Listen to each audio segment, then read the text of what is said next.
CEO Stalks Employee Home. What he saw broke him. Welcome to our channel, where stories ignite like wildfires and hearts collide. Buckle up, because today's tale will hit you like a freight truck. Picture John Carter, a 45-year-old CEO, ruling his $2 billion empire, Carter Logistics, from a glass tower in Atlanta. This guy's the king of grit. Started with a $10,000 truck, built a beast with 500,000 square foot warehouses, all on one rule: work hard, win big. His workers, they grind, $25 an hour, $80,000 a year, pushing crates, driving I-95, chasing the American dream. John's a legend, untouchable, until one humid night flips his world upside down. Enter Emily Johnson, 32, a rock star worker clocking 60-hour weeks for $1,500 a month. John catches her sneaking a takeout box from the cafeteria, like it's a crime. Why's she scavenging? Curiosity burns, and against every instinct, he follows her, his Chevy Tahoe tailing her bus to a gritty corner of Atlanta. What he sees in her 400-square-foot apartment breaks him. 2 kids, no older than 6, devouring that food while Emily goes hungry. His gospel of hard work? A lie. John confronts her, slides $1,000 across his desk, and vows to change everything: wages, childcare, lives. But can he rewrite his empire's rules? We're dying to know. What's your take? Drop a comment. Where are you watching from? A city like Atlanta or a small town? Smash that like button, hit subscribe, and ring the bell. Tomorrow's story is another gut punch. Join us, share your thoughts, and let's unravel this revolution together. Now, dive in. In the gritty heart of Atlanta, Georgia, where neon lights flicker and highways hum, John Carter, a 45-year-old legend, ruled his empire with an iron will. Carter Logistics wasn't just a company. It was a monument to the American dream, carved from sweat, sleepless nights, and a single beat-up Ford truck he'd driven himself through storms and starless skies.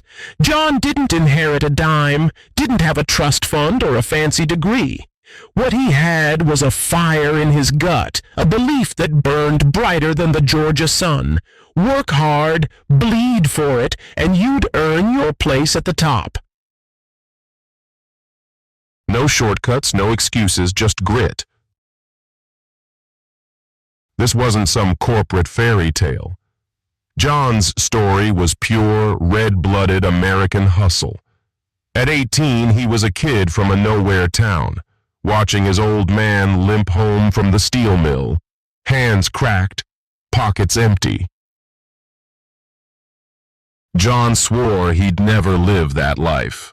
By 25, he'd scraped together $10,000, every cent earned hauling junk or flipping burgers, and bought his first rig. By 35, he had 20 trucks roaring across the country. Now, at 45, Carter Logistics was a beast, its fleets thundering down I-95, its warehouses, sprawling 500,000 square feet, buzzing like a rock concert. John was the king of his world, a man who didn't just meet deadlines, he crushed them. His employees, they knew the deal. Carter Logistics wasn't a place for clock watchers or whiners.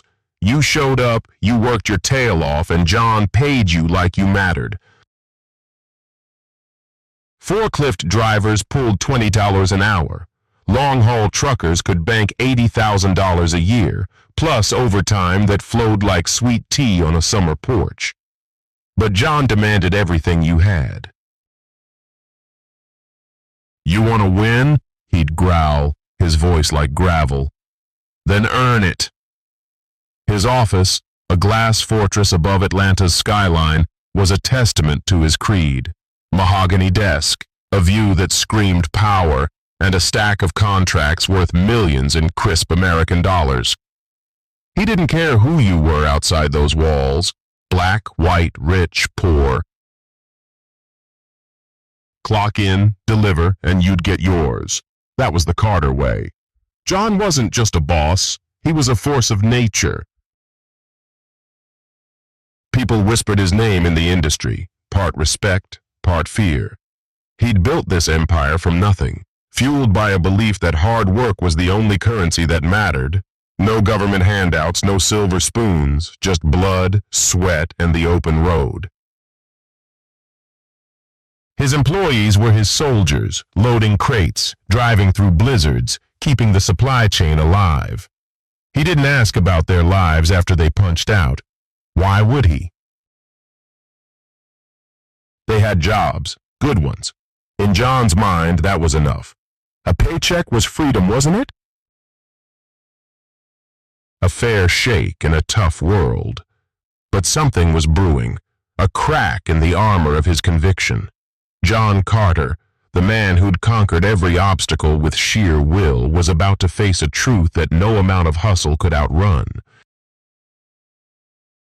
High in his tower, as he pored over spreadsheets tracking billions in revenue, he never stopped to think about the men and women who made it all possible. He saw numbers, not lives, paychecks, not struggles. And in the shadow of his success, a storm was gathering, one that would shake his world to its core. The Atlanta night was thick with heat, the kind that clings to your skin like a bad memory. John Carter, still wired from reviewing quarterly profits in his glass-walled fortress, leaned back in his leather chair, the city's skyline glittering like a promise kept. Carter Logistics was a machine, humming on the sweat of his people, and John was its heart, pumping faith in hard work. But tonight, something felt off. His eyes caught a shadow moving in the dim glow of the break room, 50 feet down the hall. The office was a ghost town, cleaning crew sweeping, clocks ticking past 10 p.m., yet there she was. Emily Johnson. Emily, 32, was the kind of worker who made bosses like John sleep easy. She didn't just clock in, she owned her shifts, stacking crates, covering overtime, never once whining. Paid $25 an hour, she was a rock star in a hard hat, the kind who'd work doubles without blinking. So why was she lingering by the food counter, her posture tense, like a deer caught in headlights? The cafeteria had shut hours ago, its stainless steel counters cold. John's gut twisted as he watched her approach the cook, a grizzled guy named Mike, who barely looked up from scrubbing pans. Their words were hushed, too low to hear, but Mike's frown said plenty. He hesitated, then reached under the counter, pulling out a styrofoam takeout box, sliding it to Emily like it was contraband. Emily's shoulders sagged, relief washing over her face as she whispered thanks. She stuffed the box into her oversized tote, glancing around like a thief in the night, then bolted for the exit, her sneakers squeaking on the polished floor. John's jaw tightened. This wasn't right. Emily pulled 60-hour weeks. Her paychecks cleared $1,500 a month. Easy. She shouldn't be scavenging leftovers. Was she broke? Saving for something big? His mind raced, but the image of that box, tucked away like a dirty secret, burned into him. He wasn't a meddler. Personal lives stayed out of his office. But this gnawed at him, a splinter in his creed. John grabbed his keys, his $2,000 tailored coat flapping as he strode into the humid night. Emily was already half a mile away, a lone figure under flickering streetlights heading for the bus stop. No car, no Uber, just her and that heavy tote. Against every instinct, John followed, his Chevy Tahoe trailing the rattling city bus she boarded. The ride was a blur. Gas stations glowing, diner signs buzzing, Atlanta's pulse fading as the bus rolled into a rougher part of town. Boarded-up shops, cracked sidewalks, chain-link fences. This wasn't John's Atlanta. Emily sat mid-bus, slouched, her head against the grimy window, exhaustion carved into her face, the kind that sleep couldn't touch. When she pulled the stop cord, John's heart pounded. He parked a block back, watching her trudge past sagging porches to a run-down apartment complex. Through thin, yellowed curtains, he saw it. A 400-square-foot room, bare as a prison cell. No couch, no TV, just a mattress on the floor. Then, two small heads popped up. Kids, no older than 6. Their eyes wide as Emily knelt, opening that takeout box like it was gold. She split the food, her hands steady but slow, giving them every bite. She didn't eat. John's chest tightened, his world tilting. Emily wasn't just working hard, she was surviving. And for the first time, John Carter's gospel of grit felt like a lie. The morning sun sliced through the blinds of John Carter's Atlanta office, casting sharp shadows across his mahogany desk. His coffee sat cold, untouched, the weight of last night's discovery pressing against his ribs like a fist. Emily Johnson's face, exhausted, protective, splitting that stolen takeout for her kids, haunted him. John, the 45-year-old king of Carter Logistics, had built his empire on the gospel of hard work, but now that creed felt like a house of cards. He'd seen the truth in a 400-square-foot apartment, and it burned. By 8 a.m., he'd made up his mind. He had to talk to Emily. A knock broke the silence. His assistant, Linda, poked her head in, voice low. "Emily Johnson's here, sir." "Says you asked for her." John nodded, his jaw tight, smoothing his $200 tie. "Send her in." The door creaked open and Emily stepped inside, her work boots scuffing the polished floor. At 32, she carried the weight of 1,000 double shifts, her eyes wary, like she was walking into a trap. She sat across from him, hands clenched in her lap, her $15 an hour frame rigid. "You wanted to see me, sir?" Her voice was steady, but John caught the edge, a thread of fear woven tight. He leaned forward, elbows on the desk, searching her face. No script, no plan, just the truth clawing its way out. "Emily, I saw you last night." Her breath hitched, a flicker of panic crossing her face before she locked it down. "Excuse me?" she said, voice brittle. John pressed on, measured but unrelenting. "I followed you home. I saw the food, your apartment, your kids." The words landed like a punch.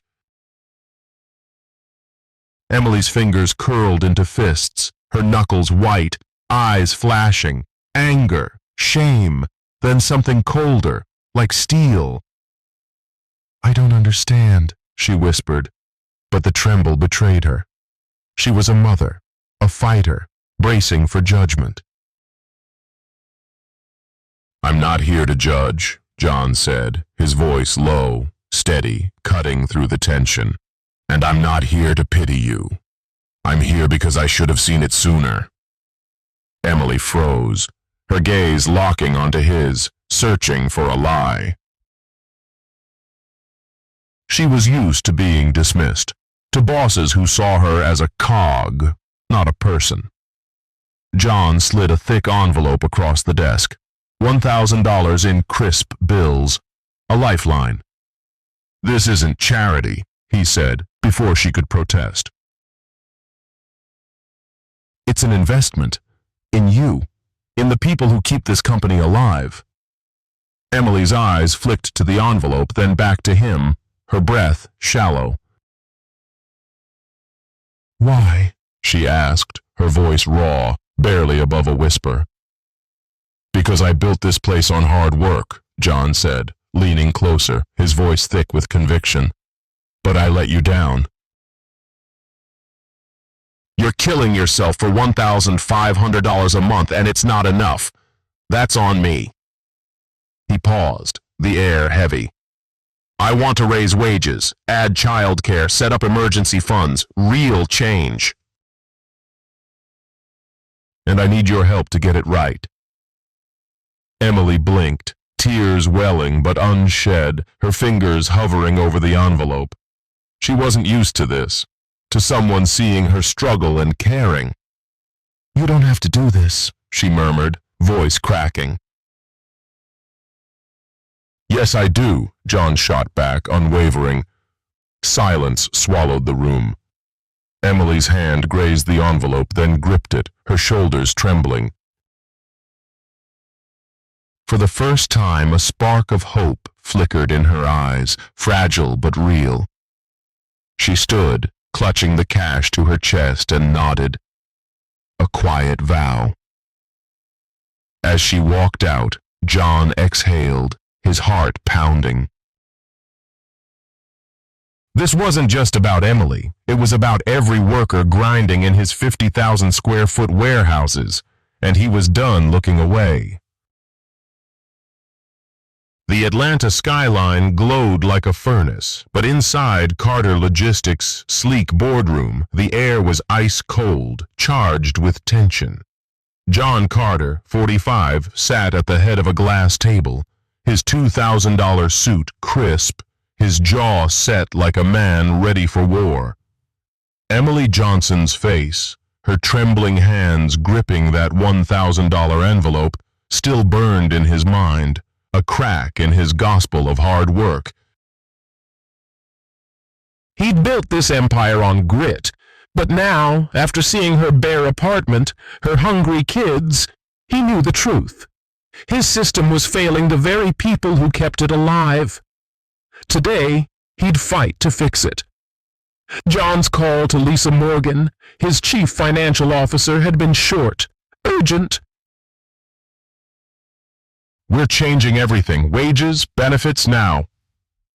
Lisa, sharp as a tack, didn't flinch. By noon, she was at his side, armed with spreadsheets projecting millions in costs. The boardroom filled with suits, investors, executives, men and women who'd never hauled freight or clocked a 16-hour shift. Their eyes, skeptical, bored into John. Daniel Harper, a silver-haired investor with a $10 million stake, leaned back, arms crossed. Let me get this straight, John. You want to hike wages across the board, throw in childcare, emergency funds? For what? Bleeding profits? John's pulse thrummed, but his voice was steel. For survival. Hours. The room stilled, a collective inhale. We don't make widgets. We move America's supply chain. Our people, truckers, loaders, the ones in 50,000 square foot warehouses, they're why we're number one. But they're drowning. Emily Johnson works 60 hours a week for $1,500 a month and can't feed her kids. That's not her failure. It's ours. Lisa slid a report forward, her voice calm but cutting. Turnover's killing us. We spend $2 million a year hiring, training, only to lose workers to better offers. Raise wages by 20%, add benefits, and retention saves us $5 million long term. Harper scoffed, his Rolex glinting. This isn't a charity, John. Shareholders won't eat a profit hit for feel-good nonsense. Murmurs rippled, nods, frowns. John leaned forward, eyes locking onto Harper's. Then let them sell their shares. I built Carter Logistics from a $10,000 truck, not their trust funds. We're not just a business. We're a lifeline for 5,000 workers. If we don't invest in them, we're done in 5 years when competitors poach every driver we've got. His voice rose, raw, unyielding. I'm not asking for permission. I'm telling you, we do this, or we fall. Lisa's pen tapped once, a signal she had his back. Catherine Reed, a 60-year-old board veteran, flipped through the report, her silver hair catching the light. You're betting big, John. What if it flops? John didn't blink. Then I cut my $500,000 salary. I take the hit. Gasps echoed. Lisa's head snapped toward him, but she stayed silent. Harper's smirk faltered. You're serious? He pressed. Dead serious, John shot back. The room felt like a powder keg, one spark from exploding. Catherine exhaled, pushing the report back. Maybe it's time we think beyond next quarter's earnings. I'm in. One by one votes trickled, grudging, tense, but enough. Not unanimous, but enough to rewrite the rules. As the meeting ended, John stepped into the hallway, his chest tight, not with fear but purpose. Lisa caught up, her voice low. Your salary, John? Ballsy move. He smirked, rolling his shoulders. Got their attention, didn't it? Outside, 500 trucks roared, ready to roll. This wasn't just about Emily anymore. It was about every worker grinding for Carter Logistics. And John Carter was just getting started. The Atlanta sun burned high, casting long shadows across the 50,000-square-foot warehouse where Carter Logistics' heart beat loudest. John Carter, 45, stood alone in his glass office, the weight of yesterday's boardroom battle still heavy on his shoulders. He'd gone to war for his people, faced down millionaires, risked his $500,000 salary, and won. But the fight wasn't over. Emily Johnson's hollow eyes, her kids' hungry hands clutching that styrofoam takeout box, had shattered his belief that hard work alone was enough. Now, John saw the truth. His empire, built on grit, had cracks deep enough to swallow lives. Today, he'd start filling them. His phone buzzed. Lisa Morgan, his CFO, checking in. You sure you want to tell them yourself? She asked, her voice tinged with respect. This'll hit like a freight train. John's jaw tightened, his $200 tie loosened, sleeves rolled up. They deserve to hear it from me, he said, voice low, resolute. He wasn't just a boss anymore. He was a man on a mission. For years, he'd preached effort equaled reward, paid his workers $20 to $25 an hour, thought that was enough. But Emily, grinding 60-hour weeks for $1,500 a month, barely surviving in a 400-square-foot slum, proved him wrong. His system wasn't broken. It was built wrong. John strode out, boots echoing on concrete toward the warehouse floor. Forklifts hummed, crates stacked high, workers in hard hats hustling under fluorescent lights. These were his people, truckers logging 3,000 miles a week, loaders lifting 10-ton pallets, all chasing the American dream he'd once sold them. He'd never looked past their time cards, never asked what $80,000 a year really bought when rent ate half, when kids needed shoes, when one missed shift meant no groceries. Now, he saw them. Not cogs, but lives. each carrying a weight he'd ignored too long. He climbed onto a crate, 200 workers pausing, eyes turning. The air crackled, thick with curiosity, suspicion. John cleared his throat, voice booming like a preacher's. "I've been wrong," he began, the words raw, cutting. Gasps rippled. "I told you hard work would get you there. I paid you fair. Fund $500, $2,000 a month, and thought that was enough. But it's not. Some of you are choosing between rent and food. That's not on you, that's on me." Silence gripped the room, heavy as a storm cloud. "Starting today, we're raising wages, 20% across the board. Child care's covered. Emergency funds are live. We're building a company where you don't just survive, you thrive." A murmur erupted, then cheers, tentative at first, then roaring. Emily stood in the back, her eyes wide, hands trembling. John caught her gaze, nodded, a silent promise. "I'm not your savior," he continued, voice fierce. "I'm your partner. You've carried this company. Now, we carry each other." Workers clapped, some teared up, the warehouse shaking with hope. John stepped down, heart pounding, the weight in his chest lifting. This wasn't about one woman, one paycheck. It was about 5,000 souls grinding in his $2 billion empire. As the crowd dispersed, John lingered, watching forklifts roll again. Lisa approached, smirking. "You just started a revolution, you know." John exhaled, a faint grin breaking through. "Good, it's about damn time." He'd always believed in hard work, still did. But now he believed in more, in fairness, in futures, in people. The road ahead was long, the fight far from over. But John Carter, once a lone trucker with a $10,000 dream, was ready to lead the charge, not just for profit, but for a legacy that mattered.